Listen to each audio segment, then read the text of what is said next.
Hello, welcome to my designer diary for this week. So this week has been a really good week. Lots of kind of exciting stuff going on. So the first big one, of course, is this my latest Kickstarter, and I think I can actually say latest Kickstarter now. So this is my third Kickstarter. I did one last year for a D&D adventure, um, and then at the end of in December I did my first solo rules one, and this is my second solo rules one. And I've also done one Indiegogo campaign previously. So I each iteration I am refining what I offer, and I'm really pleased. Now this one is up to kind of $1,700. Um, I kind of penciled in a goal for the year of making $6,000 net profit off of uh, Kickstarter. So yeah, this one, the previous one was about $800. This one, or $900, I think. Um, this one is 1,700. So I'm well on track, and I'm hoping to do maybe 10 Kickstarters over the course of a year, if I'm lucky.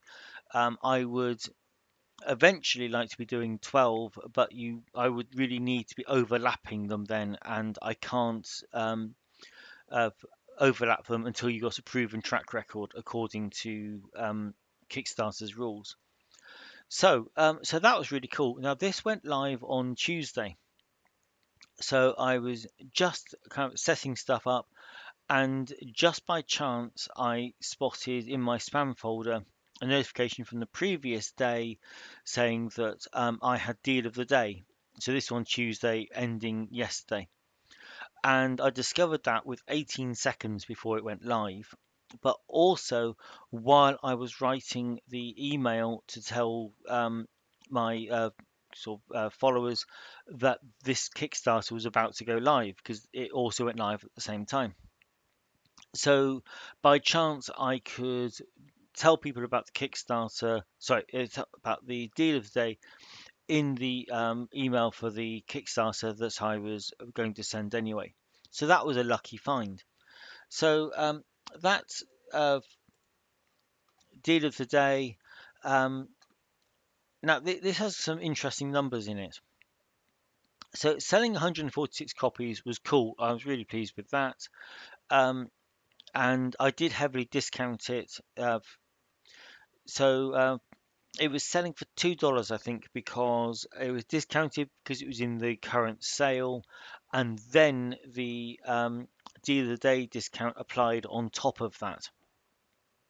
So it was it was down to $2. Now it says here that my normal average was zero point 0.6 copies per day for 39 cents, and I couldn't work out where the 39 cents was coming from, because even if in the last 30 days it mostly been bought in the sale, that still should have been earning me $1.60 per sale. But then I realized that I have been picking up quite a few new patrons in the last month, and they get this book for free delivered through DriveThru. So the free copies have been suppressing this average earnings per day. So yeah, well, I can kind of ignore those. But when it went on deal of the day, it was kind of midway through the Electrum kind of tier. That 146 copies took it over into gold.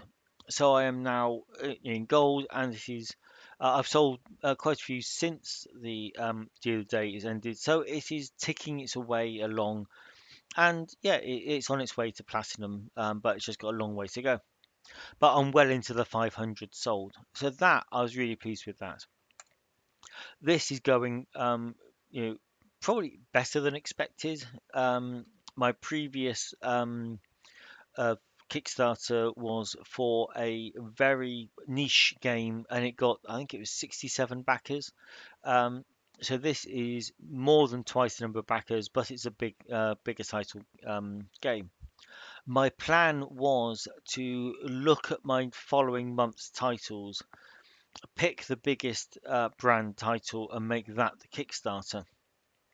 So this proves that yes, I'm it's going to work. Yeah, sure.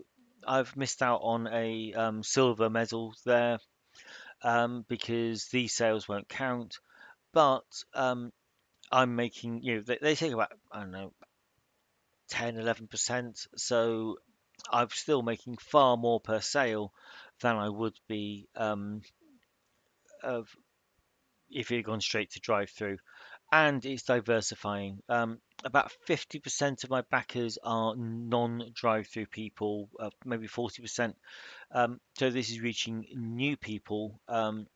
So that's widening my audience. So yeah, everything's great there.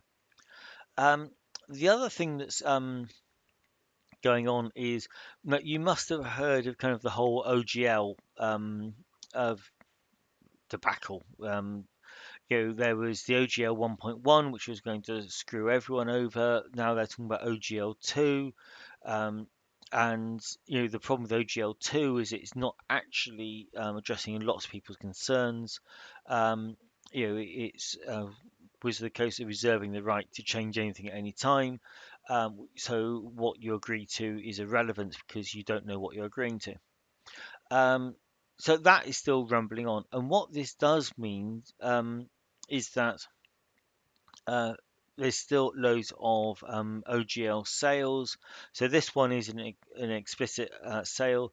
This one here, they've actually removed the OGL material and gone system neutral. Um, if I just flip down through a few, that one's another fire sale of finishing off the ongoing mess of the OGL. That's a big brand one. That's There's another one, 75% off. Right. So my reaction has been, I released 3 Deep under the OGL. There's no D&D content in there at all. I purely did it because it is a nice, convenient license to encourage people to write for it. So what I have done is with I've done a I was in the middle of updating anyway. About the first third has been re-edited. There's a change of art. There's a few optional rules and corrections in there. So it was in the middle of being updated anyway. So I hurried through that updated the PDF with what I had. I have removed everything to do with the OGL and used a much more permissive uh, license, which I borrowed from Mortborg. Or Mortborg. So they've encouraged people to create for there.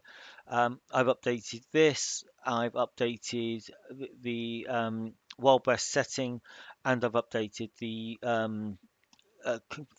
third-party compatibility license, and I uploaded all of those. So that's my reaction, and I've had quite a few sales of this in the last week, so I'm really, really pleased with that. So all in all, 3 Deep's going well. The deal of the day went well. My Kickstarter's going well. Everything this week for me, it's been a really good week. So yeah, I've not got any kind of pearls of wisdom to share. All I can say is my kind of planned business model for Kickstarter seems to be panning out. Um, it's many small Kickstarters. Um, oh, and I did for the previous Kickstarter. Afterwards, I reached out to all the backers and says, "Would you mind going on a mailing list just for new Kickstarters?" And 2/3 of the people that were not on any of my other lists have agreed to that. And I will be doing the same with this Kickstarter. So I've got, you know, the start. I've got just kind of the little acorn of a new mailing list there, which will be you know, tightly focused to solo rules on Kickstarter. So that's really good. That was a key kind of strut in my plan. Um, I don't think I'm going to see much benefit of it until the latter half of this year. because my Kickstarters are coming quite quickly. I did not email those people about this Kickstarter because I literally got the last kind of email sign up a day before this one went live.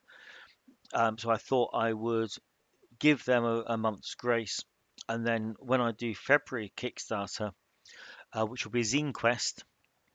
No, it's not. It'll be Zymo, Zine Month, Zymo 23. I will contact the first people um, for that one, so they've had a couple of months grace before I say I'm doing another Kickstarter. And then the following month, I would add in these people, to the next one, and so my list will grow, but it will grow incrementally um, over the year. Okay, so kind of that's it this week. Uh, yeah, it's just been one of those good weeks. Okay, thank you for watching.